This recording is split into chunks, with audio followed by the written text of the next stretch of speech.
In this video, I'm going to show you how to strip down Reaper from this music production cockpit into this streamlined voiceover studio. We are going to hide the features you don't need so you can stop fighting the software and start recording. The moment you open up and start exploring Reaper, you can quickly become overwhelmed by the possibilities. You've got grids for beats, buttons for actions, and pop-up windows for things that most of us in the voiceover world will never, ever need. And that can quickly become a massive frustration. Because let's face it, the job itself is actually pretty simple. You record your voice, you edit the recording, and you export a clean file. That's it. And it turns out that the real power of Reaper for voiceover is not in what it has, but in what it can hide. The breakthrough came when I stopped studying the manual, trying to learn what every single button did, and instead asked myself one simple question. What do I actually need? And the answer was a surprisingly short list. So, I went on a mission of decluttering. The goal was to make Reaper as clean and as simple as possible. Now, don't get me wrong, this is not about dumbing down Reaper. It's still the same powerhouse of a digital audio workstation behind the scenes. This is about sharpening Reaper into a precision tool for one specific purpose: voiceover. All you need for voiceover is one track. So, open up Reaper and delete any tracks that might appear automatically. The previous project might load on startup depending on your current settings. And click that little cross in a circle and add a shiny new blank track. Now your track probably shows a whole bunch of stuff you don't need, so let's deal with that first. Let's get rid of some fluff. Go to Options, Themes, Theme Adjuster. On the left, go to Track Controls and scroll down to Visibility Programmer. This tells Reaper what you want to see. And the golden rule is, if it doesn't help, hide it. So, keep Record Arm visible and arm it, but hide Record Monitoring once you've set your preference.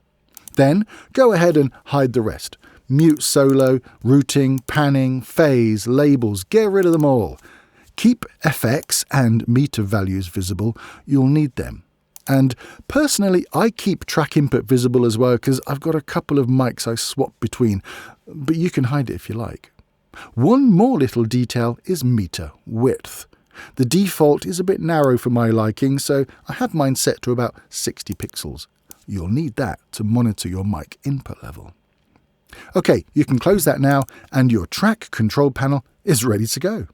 Just hover over the bottom edge until you see the adjustment arrows and drag it down to give yourself some more space. Now, to save it, just right-click the track, go to Save Tracks as Template, give your track a name, let's call it VO Track, and save it for later. Nice. The mixer master meter shows you the final level of your audio as it's going to be seen in the world. So it's an important feature to be able to see well. At the moment, it's this little tiny meter down here, which is quite frankly no good to anyone. Let's sort that out. This section of the bottom of the screen is called the Docker. At the moment, it just contains the mixer, and the mixer master is a part of that.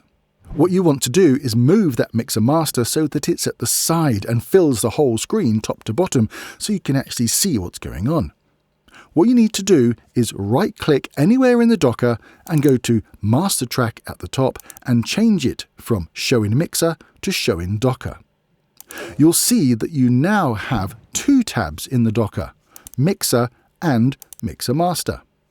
Here comes the magic. Click on the grey tab that says Mixer Master and drag it around. You'll see that as you move around the screen, you get this blue section on the sides and in the Docker. That is where you can drop the Mixer Master. So when you see that blue section appear on the right, just let go and the Mixer Master will drop right in there on the side. But to get it to look the way we want, we still need to do a couple of other things. First of all, right-click here, just next to the knob that says Center, and uncheck Show FX Inserts. Now hover over the top edge of the mixer master until you see this funky little icon, then click and drag it all the way to the top. Take it all the way. Click the mono button for good measure while you're there, because VO should always be recorded in mono. And there you go, one big, beautiful mixer master meter. Haha. The Docker here at the bottom of the screen can be a wonderful thing. You can keep your eye on your mixer and a whole bunch of other useful stuff in the Docker. But you don't need all that for VoiceOver. It just takes up valuable real estate where our beautiful waveform should be. So go to the very bottom left of the Docker and click the little X in the Mixer tab. Et voila! The Docker is gone and you can use the entire window for your waveform. So drag that track right down like this, and this will make editing so much easier, believe me. That toolbar at the top, above the track, is another goldmine of stuff you'll never use. Let's fix that next. First of all, turn off Grid Lines Enabled by clicking the icon. Then right-click the toolbar and select Customize Toolbar. Now, to be honest with you, I only have one icon on my toolbar, Toggle Ripple Editing. I use it when I'm editing. So just select the features you don't want, hold Control to select multiple options, and hit Remove. Give your toolbar a title, let's say VO Toolbar, and hit Apply, then OK. How clean does that look? But you do you. If you need to add a bunch of other toolbar icons, go ahead and add them. Create as many customized toolbars as you like and switch between them whenever you like. Which brings me to a question I've got for you. What does your toolbar look like? Do you prefer it minimalist like mine, or crammed with useful icons? Let me know in the comments below. Now the last thing to do is change the timeline at the top here. By default, Reaper's timeline is set to musical beats and bars, but as voice actors, we work in seconds and minutes. It's dead simple to change this. Just right-click on the timeline ruler at the top and change the units from measures beats to minutes seconds. Job's a good 'un. This is the most important step. You've done all this work to create the perfect clean layout, and now you have to make sure it opens this way every time. So go to File, Project Templates, Save Project as Template. Let's call it something imaginative like VO Minimal. And your template is saved.